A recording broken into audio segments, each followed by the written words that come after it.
মহেশখালী প্রত্যন্ত দ্বীপ এলাকা হয় প্রকৃতিতে প্রতিনিয়ত ঘূর্ণিঝড় জলোচ্ছ্বাস লেগেই রয়েছে। এ কারণে বৃক্ষরোপণের কোনো বিকল্প নেই।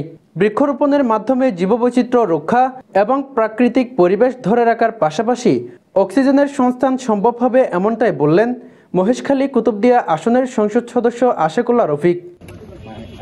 শুক্রবার সকালে মহেশখালীতে 10,000 ফলজ, বনজ ও ঔষধি গাছের চারা বিতরণকালে তিনি এসব কথা বলেন।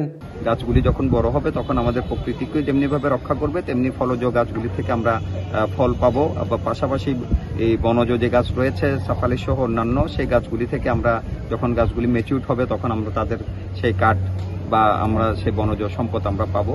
এর মধ্য দিয়ে জীববৈচিত্র্য রক্ষা, মহেশখালীর প্রাকৃতিক পরিবেশ ধরে রাখার জন্য সারা বাংলাদেশে যে অক্সিজেন গাছ আমাদেরকে অক্সিজেন দেয় সেই অক্সিজেনের সংস্থান হবে এবং মহেশখালী আমরা সবুজের সমারোহে ভরপুর করে তুলতে পারি। এ সময় তিনি আরও বলেন, প্রাকৃতিক দুর্যোগে ক্ষতিগ্রস্ত হওয়া এলাকায় বন বিভাগ, কৃষি অফিস, উপজেলা প্রশাসন সহ বিভিন্ন সরকারি বেসরকারি সংস্থা এগিয়ে এসেছে।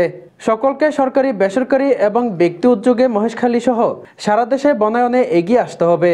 আমরা বন বিভাগের পক্ষ থেকে এখানে বৃক্ষরোপণের কর্মসূচি রয়েছে, উপজেলা প্রশাসনের পক্ষ থেকে কর্মসূচি রয়েছে, কৃষি অধিদপ্তরের পক্ষ থেকে নারকেল চারা বিতরণ করা হয়েছে, বিভিন্ন এনজিওগুলি কাজ করছে। আজকে সর্বশেষ আপনারা দেখলেন ব্র্যাক এনজিও। আমরা সকল ধরনের সরকারি, বেসরকারি সকল উদ্যোক্তাদেরকে আমরা মহেশখালীতে সহ সারা বাংলাদেশে আরো ব্যাপকভাবে বনায়ন করার জন্য আমরা আহ্বান জানাচ্ছি। মহেশখালী সহকারী কমিশনার ভূমি তাসবির হোসেনের সভাপতিত্বে চারা বিতরণকালে উপস্থিত ছিলেন ব্র্যাকের মাইক্রোফাইন্যান্স কর্মসূচির ঊর্ধ্বতন পরিচালক অরিঞ্জয় ধর সহ সংশ্লিষ্ট সরকারি, বেসরকারি কর্মকর্তারা। আব্দুর রশিদ মানিক, TTN, কক্সবাজার।